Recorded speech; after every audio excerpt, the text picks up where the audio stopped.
It is very good to see all of you here this evening. We're getting on into the book of Numbers.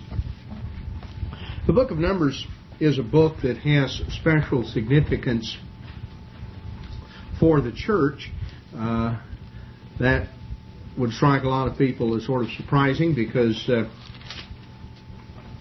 if there's a title that most people would find uninteresting, it would be the title Numbers, because most folks, that reminds them of arithmetic, and apart from Wally Smith, I don't know a whole lot of people that's just really get excited when they hear numbers. Well, the book of Numbers has some numbers in it, but it has many other things. It covers a span of most of the 40 years in the wilderness. It is really the story of the wandering of Israel in the wilderness. And the reason it has so much special significance for the church is because it is the story of Israel between the time they entered a covenant with God and the time they inherited the promised land. In other words, that's the story of the Christian life. You and I entered a covenant with God at baptism, and at the resurrection we will inherit the promises. And in between is where we find ourselves right now.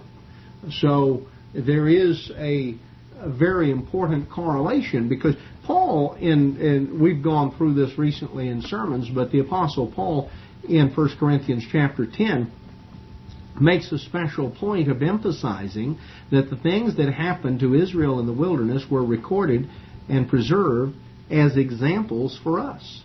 They're types. They're illustrations. What we find in the book of Numbers are the same kinds of problems that have tended to beset the people of God collectively down through time. There are portions of the Bible that focus in on the problems we may encounter individually and personally in our personal lives. And there are things, we all go through our trials, our difficulties, our adversities, just on a personal level, individually, privately.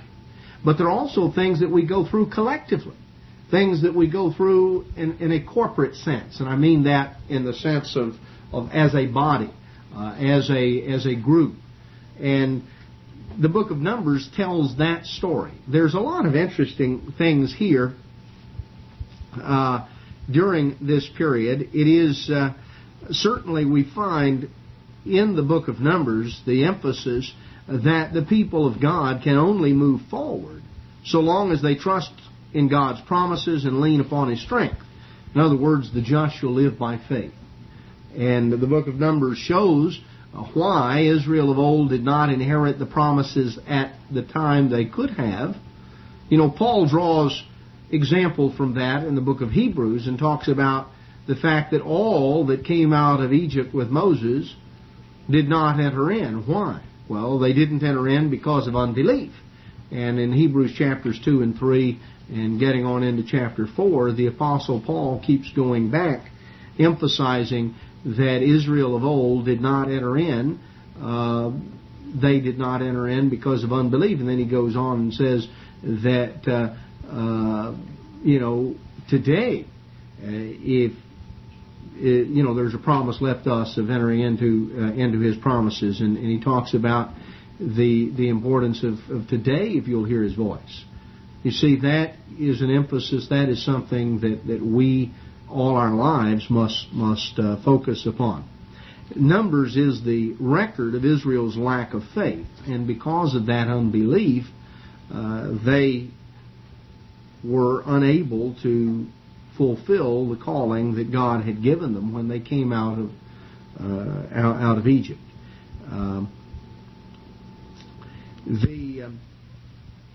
So we want to focus on that as we open here in the book of Numbers. We're going to look a little bit at the story. In the book of Numbers, chapter 1, the Eternal spoke unto Moses in the wilderness of Sinai, in the tabernacle of the congregation, on the first day of the second month, in the second year after they had come out of the land of Egypt. So here we are. They had just erected the tabernacle. We saw that at the end of Exodus. Leviticus is primarily instructions to the Levitical priesthood, the story of holiness, as we saw last time. Moses is now told to take the sum of all the congregation of the children of Israel after their families by the house of their fathers, with the number of their names, every male by their polls or by their heads, from 20 years old and upward. And so we find the leaders of each of the tribes that are mentioned. I would call your attention in verse 7 to Nahshon, who was the son of Amminadab, who was the leader or the prince of the tribe of Judah. And as you go on through the story, you find that he had a son by the name of Salmon, who is mentioned later on, and that was the father of Boaz, who is mentioned in the book of Ruth. So we're looking at Boaz's grandfather here, and therefore the ancestor of King David, but he was, this was the line, let's say the leadership line. There was a prince or chief of each of the tribes. One of the things we do find as we go through the book of, not only the book of Numbers, but any of this section of Scripture, we find that God is a God of organization. Can you imagine having what must have been at least 2 to 3 million people out there, and they just sort of wander around in this big mob scene? It taken them a lot longer than 40 years to have gotten across the desert. One of the things we're going to see as we go on, it's very interesting, God had them organized in a precise way, and that I think is an important concept, that God is a God of order, and we find that there is structure in His entire kingdom. When you go to the book of Revelation, when you look at any areas that describe the heavenly realm, we find patterns. It's interesting, because there are patterns that follow through, and we're going to see some right here in the book of Numbers in terms of the way things are organized. But I just call one to your mind. You go to the book of Revelation and you read sitting around God's throne are the 24 elders.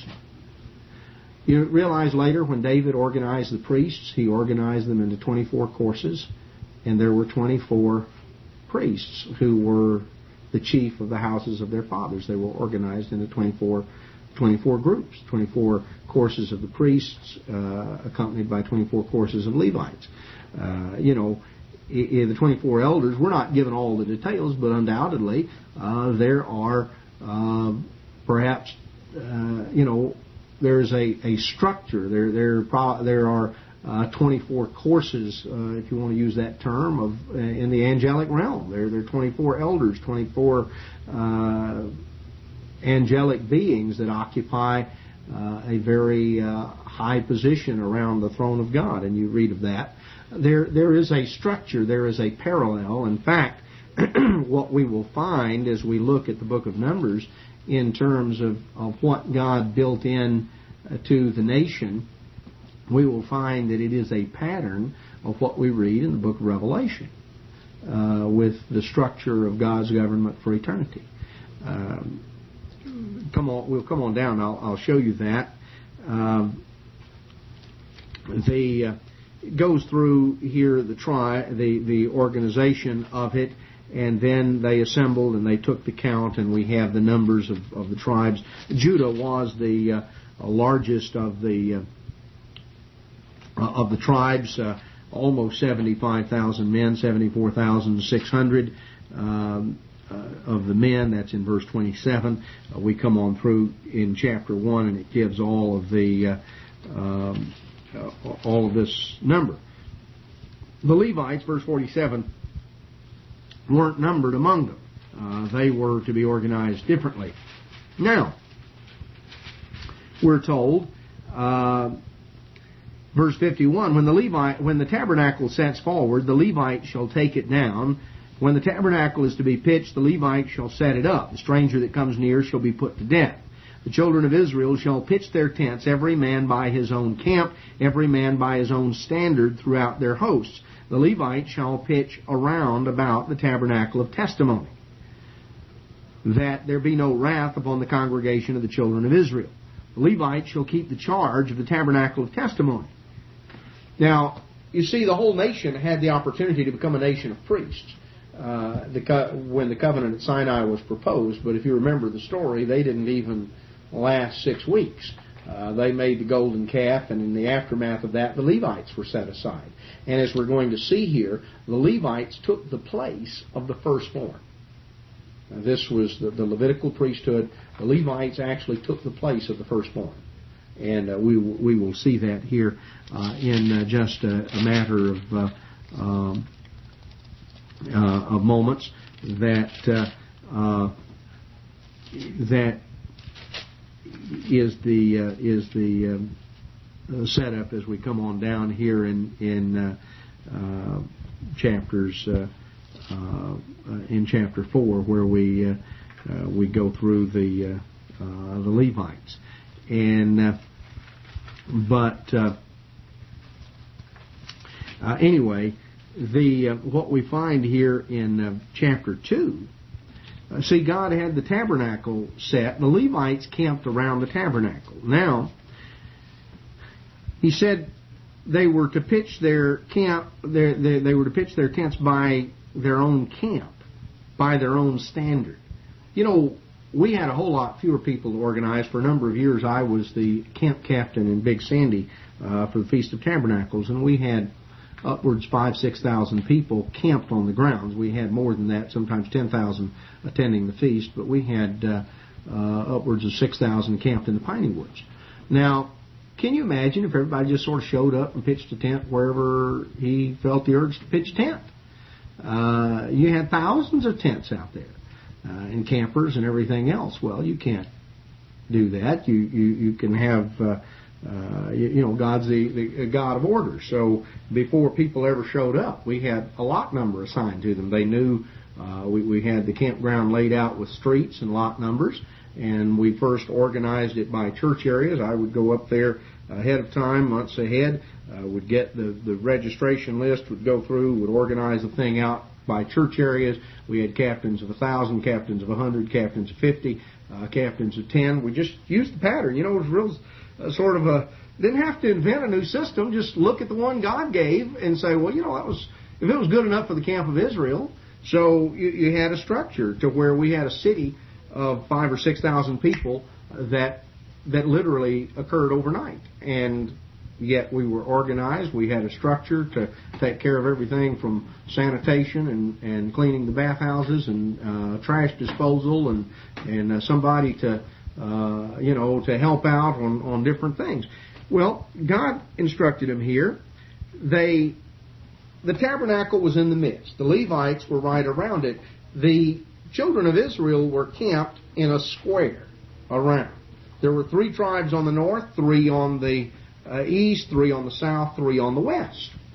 And on each side there was a flag that was flying that represented that side, the north side, the west side, east side. See, and it's spelled out. Verse 3, on the east side, toward the rising of the sun, shall they of the standard of the camp of Judah pitch. The standard was the flag. So the flag of Judah was raised, and then Nashon, the son of Amminadab, he was the captain over that section.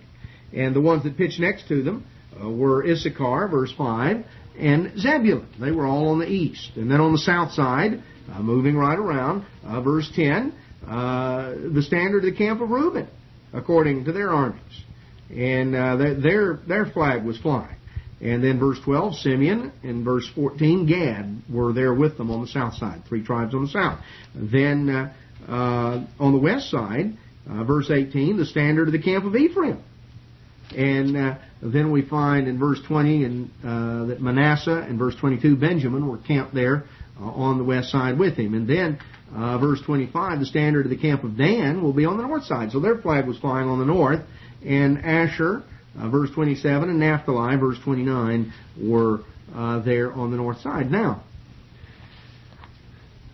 let's stop for a second. Let's look at 2 things. The history and tradition preserves the flags of the 4 tribes. Judah's flag was a lion, and that's the symbolism that's used for Judah. Reuben was a man. Ephraim was a bull or an ox. Dan was an eagle. Now, that's interesting. If you go to the book of Ezekiel, and if you go to where did they come up with those? Why was it organized that way? Why those four? Well, let me just tell you sort of an interesting little coincidence. If you go to Ezekiel 1, or if you go back to the book of Revelation in the first few chapters, and you read that there are creatures, there are four creatures around God's throne that have four faces. That's, strikes us sort of odd to have four faces, but they have four faces. They have the face of a man, the face of a lion, the face of an ox, the face of an eagle. In fact, if you read the way they're described, it goes around in the same pattern. So, then when you go back to the end of the book of Revelation, you read about the heavenly city comes down, the New Jerusalem. The city is four square. And guess what? There are 3 gates on each side. It makes 12 gates. And each gate has the name of one of the tribes of Israel. And of course, what's in the midst? Well, God and the Lamb are in the midst of the city. That's what we're told. What was in the midst here of the encampment? The tabernacle, which had the Holy of Holies, which was the symbolic of the very presence of God, overshadowed with a cloud by day and a pillar of fire by night. God placed His presence there. God was in the midst, and He was surrounded in that same way. There's a pattern. See, God sets a pattern, and here we have a structure of the way God organized ancient Israel. And there was a march order. When the time came, you see, as the trumpet was blown, and they went out, and then the first two sections left, and then the Levites came there in the middle with the bearing the ark and all the things connected with the tabernacle, and then the tribes that were there toward the end. And so you had this huge procession. Of course, they weren't marching single file. They obviously were spread out. You'd never get 1 million people somewhere if they were all lined up, behind one another. They had livestock to transport and all sorts of things. But the point is, there was an organized pattern. There was precision. There was harmony. And that is characteristic of God's way. God's structure is set up as a means of teaching us about God and about the whole pattern that He wants forever. And so it's interesting. You see this pattern that Israel had, and the children of Israel were told in verse 34, did according to all that the Lord commanded Moses, so they pitched by their standards. They set forward everyone after their families, according to the house of their fathers. So they were organized in a way. That way, it was a structure. It was based on the family, and the family grew large. I think it gives us some insight into the world to come and the structure that's set up. Not that we're all going to be living in tents, or that human beings are going to be living in tents, but things are organized out. We'll see when they come into the Promised Land that ultimately, when it was time to inherit, God had Joshua choose lots to assign the different tribes their inheritance, and then each family within that tribe was assigned. It wasn't like the Oklahoma land rush where they all lined up at the line and took off, and the guy that was the fastest and strongest got the best piece, and the fellow that was sort of slow came dragging up the rear and found out there wasn't anything left. God had a pattern where He assigned things out, and each family was given their portion. Then, obviously, whether they were productive and how hard they worked, and whether or not they managed well, and all these things would determine, some would prosper more and others would fall on hard times. But God gave everyone an opportunity, and you find that pattern that is there. And I think it's interesting how God organized Israel, and we see that. So then we find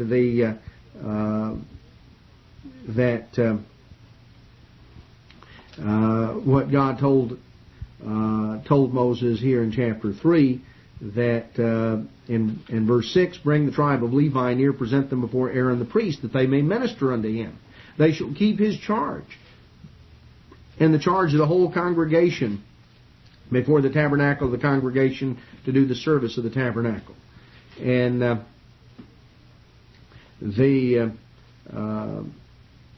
so we find this instruction, verse 12, I have taken the Levites from among the children of Israel instead of all the firstborn that open the matrix among the children of Israel. Therefore the Levites shall be mine. So we find here, you see, the firstborn are mine, verse 13, because God smote the firstborn in the land of Egypt. And the Levites were chosen instead. So they numbered the children of Levi, verse 15, numbered them according to the word of the Lord, and it goes through all of that and comes on down of these particular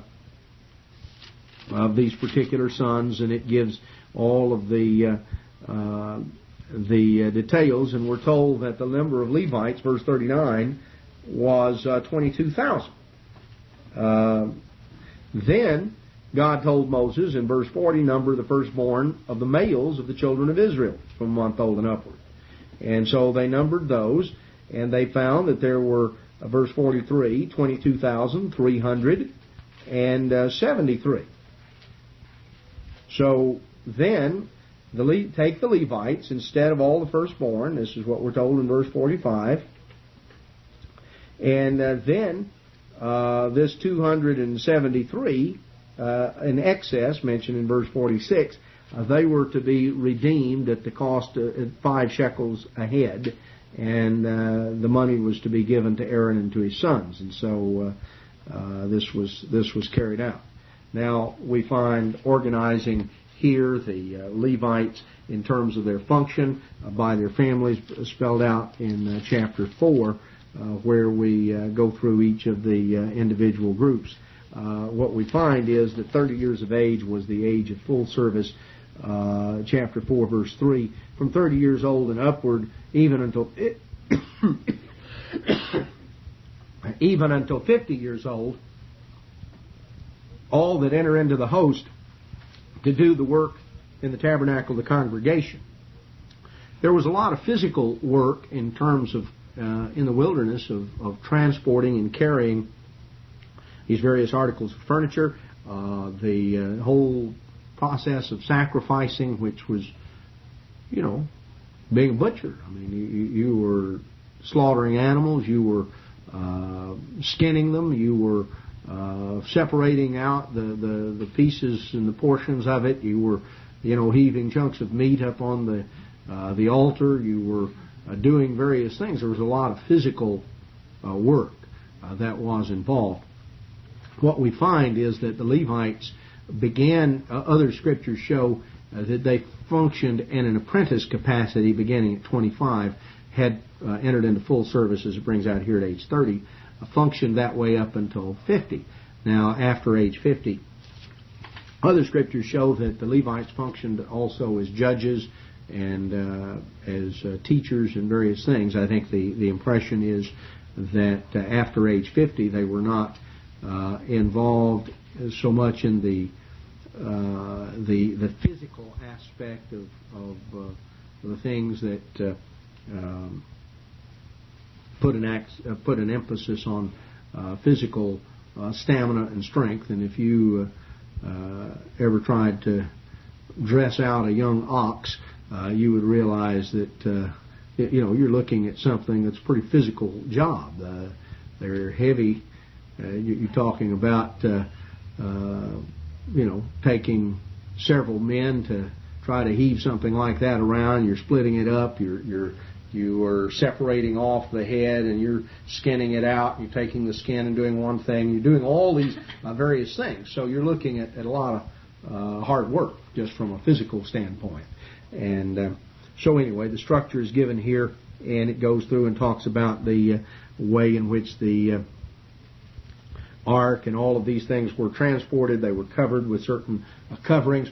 There was an emphasis to show respect for God, because the things of God, the articles of furniture of the tabernacle, the ark in particular, but all of the articles of furniture of the tabernacle, were associated with God, and proper respect was shown to the holiness of God.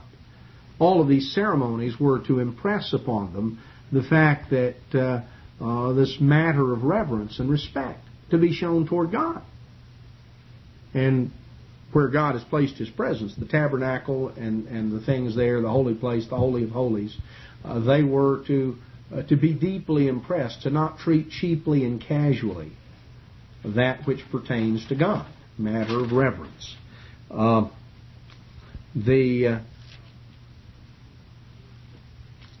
There are various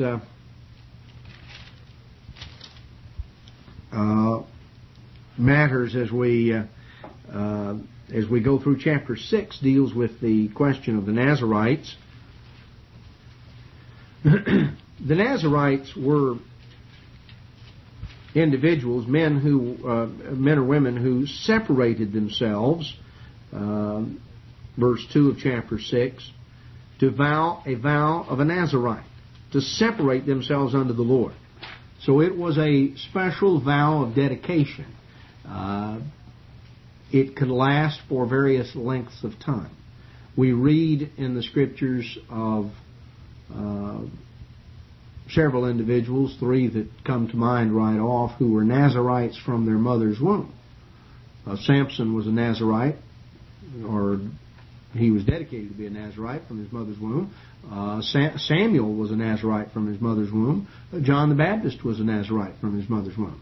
You read of others who took the vow. In fact, in the book of Acts, you read of individuals, some individuals who had taken this vow, and Paul went with them into the temple. Their vow was at an end, and it spells this out. It was days of separation.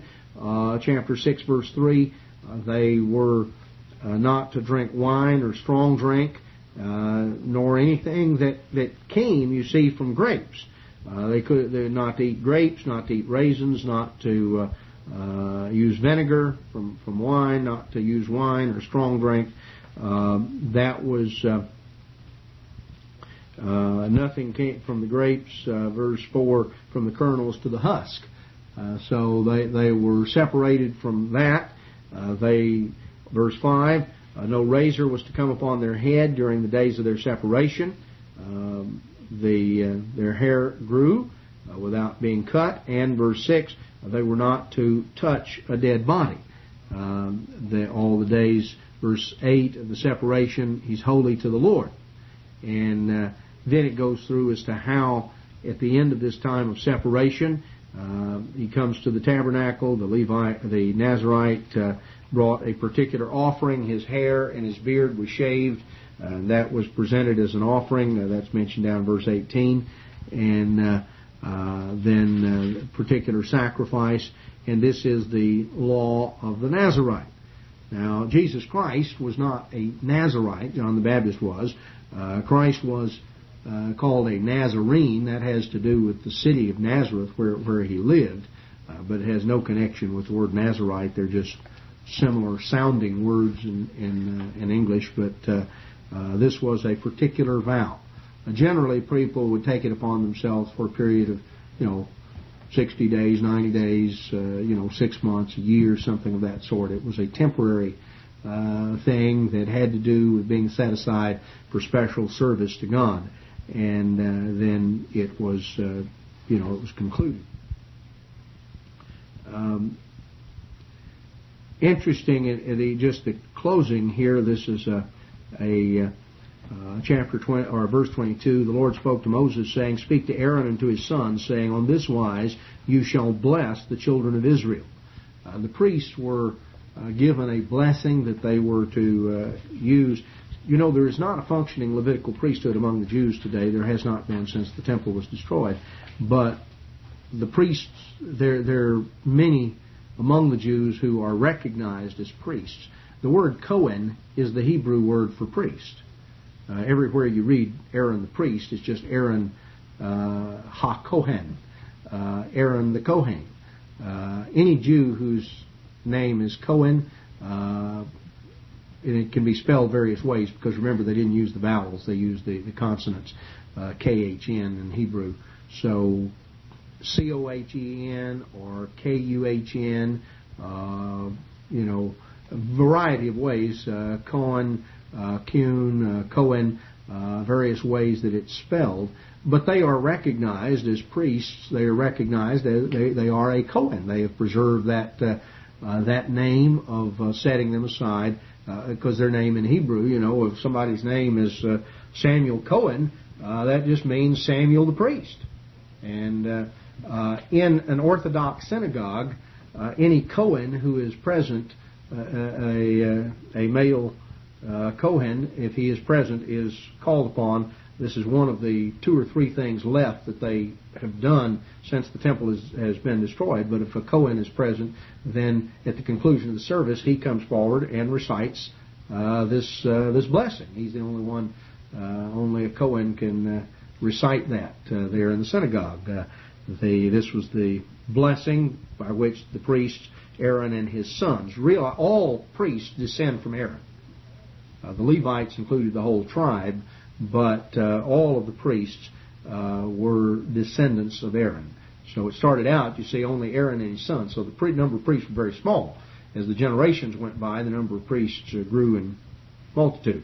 The Lord bless you and keep you. The Lord make His face to shine upon you and be gracious unto you. The Lord lift up His countenance upon you and give you peace. And they shall put my name upon the children of Israel, and I will bless them. I think this is an interesting blessing to go back and meditate on, just in terms of its significance and what it means to have God's blessing. We ask God's blessing, and when we ask God's blessing, this is really what we're asking. That God would bless you and keep you, make His face to shine on you, be gracious to you, lift up His countenance, and give you peace. So in chapter 7, we have the setting up here of the tabernacle, and then the offerings that were given are spelled out. The prince of each tribe came forward with the offerings, and then the Levites were consecrated in chapter 8. Chapter 9 brings up an interesting matter, and this is the second Passover. There were some individuals who were defiled ceremonially and were unable to keep the Passover at the appointed time. They were not. They did not meet the criteria that was given, and so God instructed Moses that if someone were unable because of a journey, they were somewhere and were in transit, that could of course occur. Things happen, and or they were defiled and unable to participate. That there was a second Passover. This is the first 11 verses. Verse 11: the 14th day of the second month at evening they shall keep it. And so we follow that principle today in the church, and occasionally there's someone who may, for legitimate reason, be unable to attend the Passover, and so there is a second Passover. The chapter 11 goes through the details of how they went forward. It talks about the trumpets of silver and the way in which they were to blow these. They didn't have telephones. They didn't have all the modern means of communication. How do you communicate, with a large group like this? How do people know when it's time to go forward or when various things happen? Well, they had certain codes in terms of these trumpets that were blown that were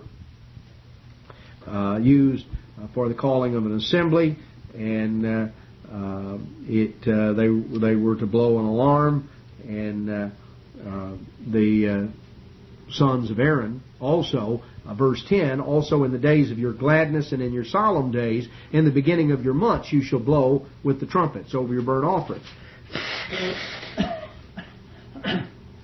You know, there are individuals who have gotten off in wanting to devise their own calendar, decide that the one that the church uses, they'll go out and sort of look at the moon and decide for themselves when the beginning of the month is. Well, God never told the Israelites, go out and sort of look at it, and when you think it's a new moon, well, you just consider, everybody figure his own holy days out. Leviticus 23, Moses was told, these are the festivals of the eternal, which you shall proclaim in their seasons. So it was the responsibility of Moses, or those who were, in that sense, the successors of Moses, to proclaim those days in their seasons. The Levites were instructed to blow the trumpet. This is the way they announced it. They proclaimed it. There was you've got to have order and structure. I would guarantee you, if you told everybody, okay, everybody just, sort of figure out the beginning of the month, best you can, I'll guarantee you'd have no telling how many different days that would be being celebrated, because somebody would, be sure, well, I didn't see it, it didn't look like a new moon to me. I didn't see anything. Oh, I saw it yesterday. Well, I didn't see it yesterday. I saw it today. And you just, that's the case. What if it's cloudy? What if it's raining? What if you can't see anything? You ever notice sometimes you got days at a stretch where you can't see the stars, you can't see the moon. All you can see is clouds. Maybe it's raining. It's a thunderstorm. God's not the author of confusion. He set up a system. He gave through Moses and Aaron and the priesthood. He gave instructions in terms of how these things were to be done, and the priests announced it to everyone month by month, and they had a cycle that was set up. There was just a pattern. As we come on forward in chapter 11, we find that the people were complaining. People were complaining, and God heard it, and His anger was kindled. Numbers 11, verse 1. And notice it consumed them that were in the uttermost part of the camp, in end of verse 1. It's sort of interesting. Anytime you get a group together, we use the term today, sometimes we refer to people as being fringers. Well, this is sort of where the concept comes from. The tabernacle was right in the middle. And so there were people who wanted to be close. And there were others that really wanted to be as far away from God, where God was, as they could. They were on the edge. And I don't think it's surprising that where probably the most complaining was going on was people that were in the uttermost edge of the camp. They were over here on the periphery. It sort of wandered off, you see. And they were all over there griping and complaining. There was an attitude. That's what God was displeased with, was their attitude. They had this attitude of lust. They were dissatisfied. They fell a-lusting, we're told, verse 4. Verse 5, they began to rewrite history. Isn't it amazing how people began to reflect back and they said, we didn't have it so bad down in Egypt. Now, back when they were in Egypt, they thought they had it pretty bad. But they got to thinking back and said, we had a lot more variety in the food. We're sick and tired of this stuff God's been giving us. Now, that needs to teach us that we want to have an attitude of being thankful and appreciative. It's not wrong to go to God and ask in the right attitude and the right spirit for certain things, but we want to appreciate and to value the blessings God gave us. They were hungry and didn't have anything. God gave them manna. A little while went by, and then they decided, well, they were glad to get it when they first got it, but then after a while it wasn't exactly the way they wanted to do it. And God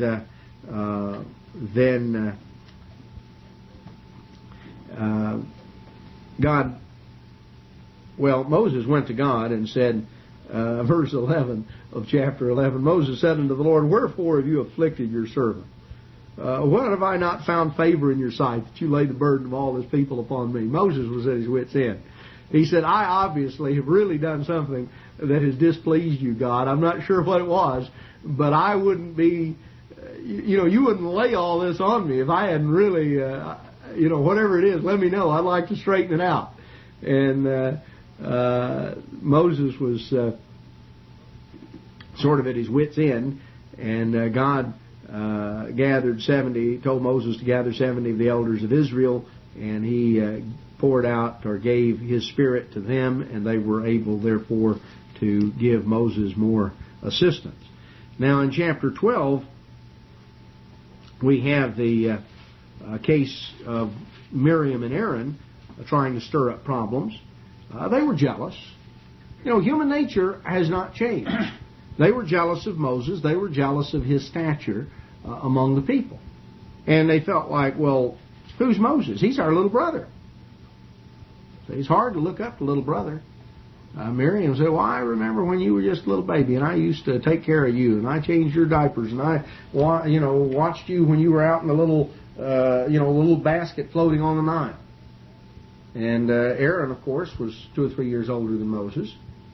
And evidently they had just sort of chafed a little bit and decided that they spoke against Moses, chapter 12, verse 1, because of the Ethiopian woman whom he had married, for he had married an Ethiopian woman. And they said, has the Lord indeed spoken only by Moses? Has he not spoken also by us? And the Lord heard it. Now, let me mention a little bit about this. This is the only mention of this Ethiopian woman. We're not told any details. This is an event that had happened in the past, and it was thrown up in Moses' face in front of the congregation. So it was obviously something that everybody recognized as not a good thing. And Miriam and Aaron brought it up in a way to put Moses down in the eyes of the people. It was something that had happened in the past. Josephus, the Jewish historian and priest of the first century, recounts the event as having occurred during the 40 years when Moses was a prince of Egypt, and he gives the story of the siege of Meroe, which was an Ethiopian fortress, and Moses. All we know of Moses' career as an Egyptian prince from the Bible is in Acts 7. Stephen says Moses was a man mighty in words and deeds among the Egyptians. But he doesn't elaborate on what those words and deeds are. You don't read of them in Exodus. Josephus describes a number of those words and deeds that Moses accomplished among the Egyptians, and that was evidently the occasion of his having married this Ethiopian woman. When he left Egypt, had left by himself, later was married to a Midianite woman. The Midianites, of course, were descendants of Abraham. This was the daughter of Jethro, and you read about her in the book of Exodus. But Moses, or Aaron and Miriam, have dragged this thing up that happened way in the past, and they spoke against him because of this and began to try to put him down in the eyes of the people. And the Lord spoke suddenly to Moses and Aaron and Miriam and called them into the tabernacle, and God dealt with them very severely. He says, why weren't you afraid to speak against my servant Moses? Verse 8. Why didn't you have more respect? The anger of the Lord was kindled against them. Now the problem, it's God never addresses, as you go on through chapter 12, some wanted to take this out of context and use it for other things. God never addressed the subject of the Ethiopian woman that Moses had married years earlier.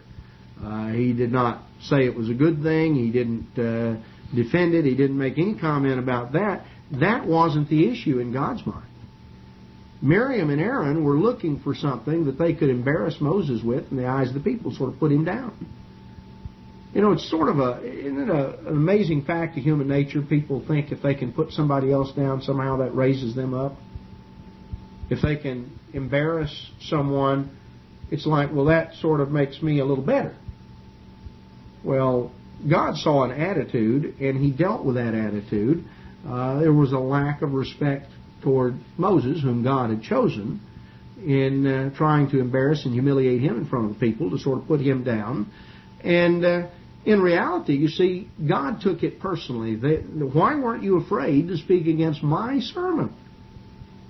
I put him there. I'm the one who chose him. Why weren't you afraid to do that? Well, you know, that is an interesting lesson. Now, as we come on down in chapter 13, we find that Moses was told to choose out a leader of each one of the tribes of Israel that were to go into the promised land as spies. He sent them to spy out the land of Canaan, chapter 13, verse 17. And they did, and they went through the land, and they brought back their report, and they said, well, it's a wonderful land. It's just like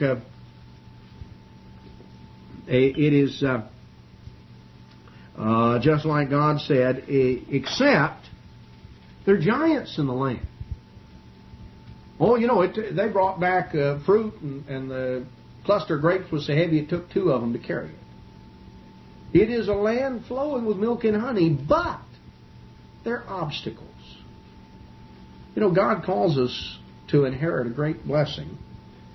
But you know what we find? There are obstacles that lie in our pathway. Now, there's no obstacle that's too big for God to deal with. But that takes faith. And what we find in chapter 13 and 14 is the spies came back, and 10 out of the 12 were lamenting and said, oh, there are giants in the land. It's no good. We better turn around and go home. You know, an attitude of absolute lack of faith. God has brought them out here. They've lost sight of God. Now, we look at that and we think, how ridiculous. Why don't they see all that God did for them? And now they're afraid to go forward because there are giants in the land. Well, you know, all sorts of great things. But we find obstacles coming along, people forgetting what God has done and beginning to lament. So we find, you know, they were ready to elect a new leader, chapter 14, verse 4. Let us make a captain and let's return to Egypt. And Moses and Aaron fell on their face before all the assembly of the congregation of the children of Israel. And, you know, Moses and Aaron went before God over and over. And they asked God to intervene. And God fought their battles. So we find the story here in chapter 14. And we're told, God said in verse 30 of chapter 14, you shall not come into the land where I've sworn to make you dwell, except Caleb and Joshua, your little ones, that you said should be a prey. Them will I bring in, and they shall know the land you've despised. As for you, your carcasses, they shall fall in the wilderness. Your children shall wander in the wilderness 40 years, bear your whoredoms, until their carcasses be wasted in the wilderness. After the number of the days in which you search the land, even 40 days, each day for a year, shall you bear your iniquities 40 years, and you shall know my breach of promise. We find this principle of a day for a year brought out here. We also find it back in the book of Ezekiel, that this pattern. Again, we find this period of time, this 40 days. Well, as we come on down in certain details of the offerings are given here in chapter 15, verse 16, we read about Korah. You know, we got a little ways down the road from the problems with not going into the promised land. Here's Korah, who's Moses' cousin, and he's gotten together with some of his buddies, Dathan and Abiram. Verse 2, they rose up before Moses with certain of the children of Israel, 250 princes of the assembly, famous in the congregation, men of renown. They gathered themselves together against Moses and against Aaron and said unto them, you take too much upon you, seeing all the congregation are holy, every one of them, and the Lord's among them. Wherefore then lift you up yourselves above the congregation. You know, sort of a demagogue approach. They came before Moses and, you know, a big crowd gathered around. They said, why all these people are holy? What makes you think you're something? You're just trying to be a dictator. You set yourself up above everybody else. Well, as you come on through the story, chapter 12 or verse 12, Moses sent to call Dathan and Abiram, and they said, "We won't come up." Well, you talk about a couple of smart alecks. They weren't even gonna. They're not even going to show up.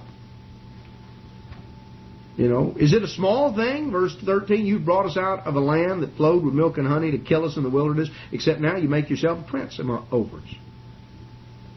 They said, you have not brought us into a land that flows with milk and honey. You've not given us an inheritance. You're going to... You know, interesting how all of a sudden the facts are twisted. You promised to lead us into a land flowing with milk and honey, and we're out here in the desert. That's true. Now, what they neglected to mention is that they wouldn't go into the land that God had led them to because they were, because of the bad report. But it's amazing, history all of a sudden gets rewritten, and here are people standing there nodding, yeah, Dathan and Abiram got a point there. I hadn't thought of that. You can just see it. Human nature, just, here it is. And it's all the way down. So, God made it distinct. He taught... the upshot of the thing, of course, is that God swallowed up Korah and Dathan and Abiram and everything that pertained to them.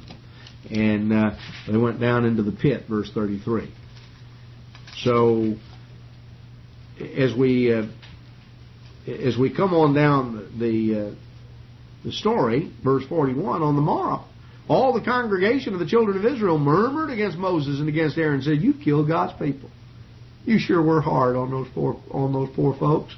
Poor old Korah, he was a nice guy, and you I just can't believe you were just so rough." Well, Moses didn't open the ground up. God did. They left that point out. Well, there was a plague that was sent out, and in fact, 14,700 died in the plague. Verse 49, and we find that. God then told Moses to to have the prince of each tribe present a rod. And they did. And the rod of Aaron, as the prince of Levi, was included. And all 12 rods were laid up there in the tabernacle. And the next day they were gotten out. And we find that Aaron's rod, which was made out of almond wood, had put out little branches and blossomed and budded out and borne out almonds. It had borne fruit. And it was clearly distinct from all the others. That was ultimately laid up before the ark as a witness, as a record. God chooses whom He will. God chose Aaron and his family. And we find that story given here in chapter 17.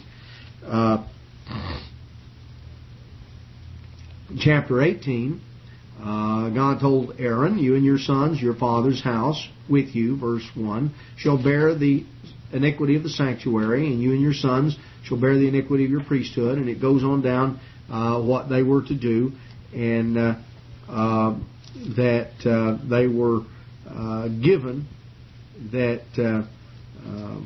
given charge of the sanctuary, charge of the altar, verse 5, and the Levites were given there to them to do the service of the tabernacle. And as we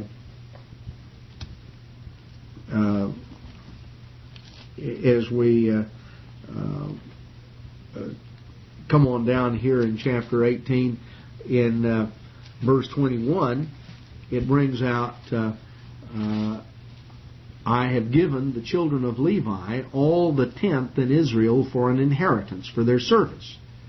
And then it comes on down that the Levites, in turn, were to offer were to take the tithes in verse 26, and they were to offer up a heave offering to the Lord, a tenth part of the tithe. In other words, the Levites received the tithe of all the other tribes, and then they, in turn, presented a tithe. They tithed also. They received a tithe, and then they tithed to the priesthood. And so it was this principle here that is brought through. This is not the origin of tithing. You can go back to Genesis 14. Abraham tithed to Melchizedek. Jacob knew about tithing. You remember when he was fleeing, he promised God, if you bring me back safely, I'll start tithing. Amazing, Jacob was going to even make a deal with God. People still try to do that sometime. But tithing was an ongoing principle. Here we find that God assigned it to the Levites because they were working for Him. They were carrying out His ministry at that time. As we come on down the water of separation, chapter 19 is the chapter that deals with the red heifer, which was the taken outside the camp, slaughtered and burned to ashes. The ashes were mixed with water for the water of purification. This was the basis of all of the purifying statutes. Chapter 20 tells the story of the death of Miriam. It also tells the matter here of Moses losing his temper and striking the rock, not following God's instructions, and being told that he would not be going into the promised land. And we have the death of Aaron. Let's note here in chapter 22, we read, we're introduced to Balaam. Now, the story of Balaam is a very interesting story. We don't have time to go through all of the details of it. I would encourage you to go back and read it. And when you do, you want to tie in a couple of other key sections in the New Testament. In Jude, verse 11, we read about those who ran greedily after the error of Balaam for reward. Back in the book of Revelation, in chapter 2, verse 14, we read about those who hold the doctrine of Balaam, who taught Balak to cast a stumbling block before the children of Israel, to eat things sacrificed to idols, and to commit fornication. That was the doctrine of Balaam. What we find as you go through beginning here in chapter 22, Balak, who was the king of the Moabites, saw these Israelites, and he knew that it was going to take more than what he had to get rid of. So they sent to Balaam, who was, if you look on a map, Balaam lived a long distance away. He lived up on the northern Euphrates River, Pethor. He was obviously the chief pagan priest of the ancient world, and they needed a heavy-duty fellow down there.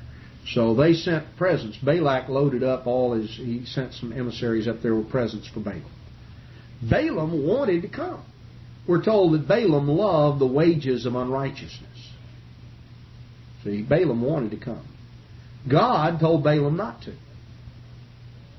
So Balaam very sadly turned him down and told him no, God wouldn't let him put a curse on Israel.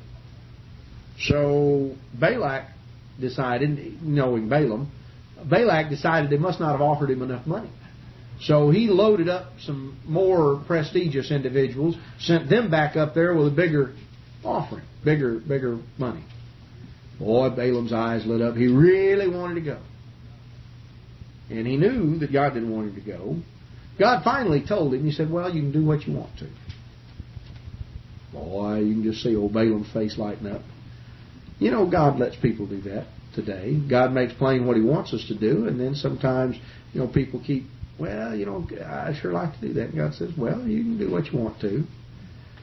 Well, Balaam started out the next day, and he got a little ways down the road. You remember one of the funniest stories in the Bible. Balaam is here on his donkey on the way down the road. All of a sudden, the donkey stops. In fact, he has trouble with the donkey. The donkey, in one case, goes out in the field. In another case, he jams up against a rock wall and hurts Balaam's foot. And finally, he just stops. Won't go any further. Then Balaam beat on him, and Balaam was so mad he didn't know what to do. And if you've ever dealt with a donkey, you realize how stubborn they can be. When they stop, and you can pull, push, just about do anything short of lighting a fire under them, and they just stay there. Finally, God just enabled this donkey to turn around and talk to Balaam. And the donkey said, hadn't I been a good donkey? And Balaam said, well, you've been pretty good up until now. and then God opened Balaam's eyes, and here was an angel standing there blocking the way. Now, the donkey obviously had more sense than Balaam did, because when the donkey saw the angel, the donkey had enough sense to stop. Balaam was looking for a way to get around the angel.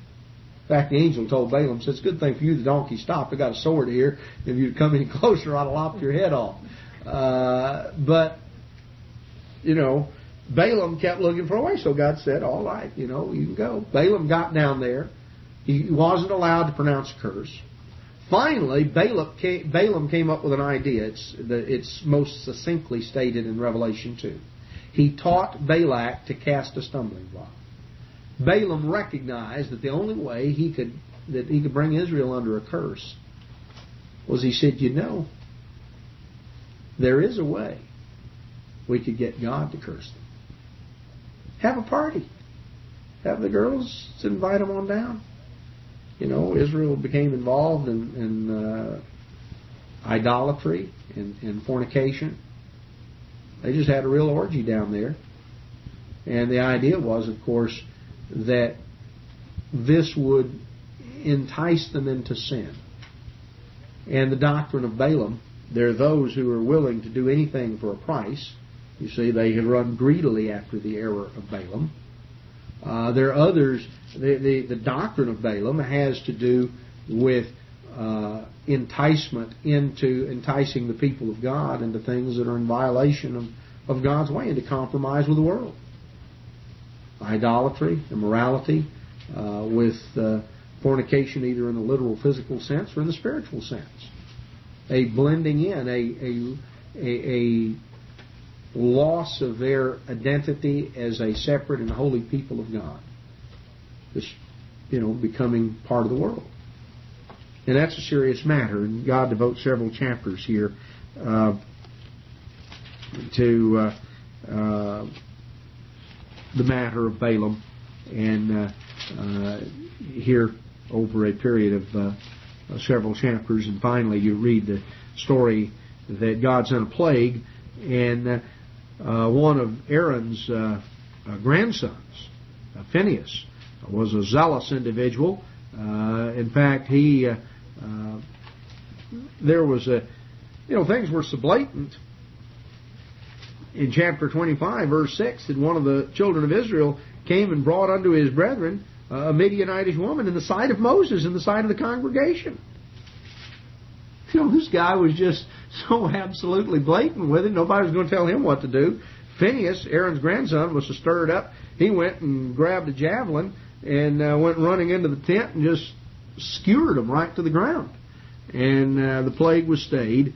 And actually, God said from then on that the priesthood would come down, the high priesthood would descend through the family of Phinehas. He was zealous for the Lord. And he evidenced that zeal. And, it's a matter that God saw a certain attitude, a certain zeal that he had that was good. The rest of the story is told here in terms of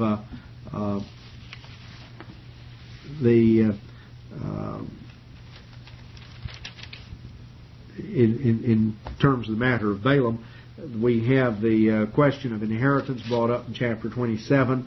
The daughters of Zelophehad, and certain adjustments made. Then we find offerings spelled out here for the festivals, the Sabbath and the festivals, here in Numbers chapter 28 29. Chapter 30 about vows. Vows are not to be lightly made by anyone. We find that there were vows were to be taken, it was possible for a vow to be annulled. A woman who was single, still living at home in her father's household, her father could annul her vow, and if she were married, her husband could do so. The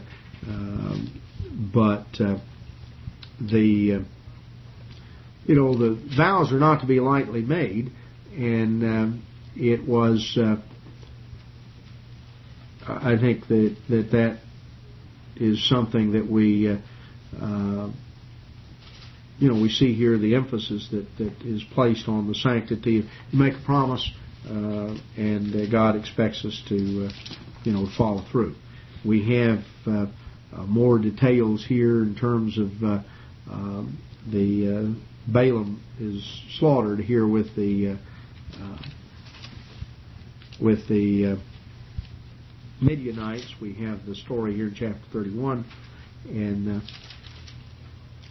Reuben and Gad and the half-tribe of Manasseh receive their inheritance on the east side of the Jordan.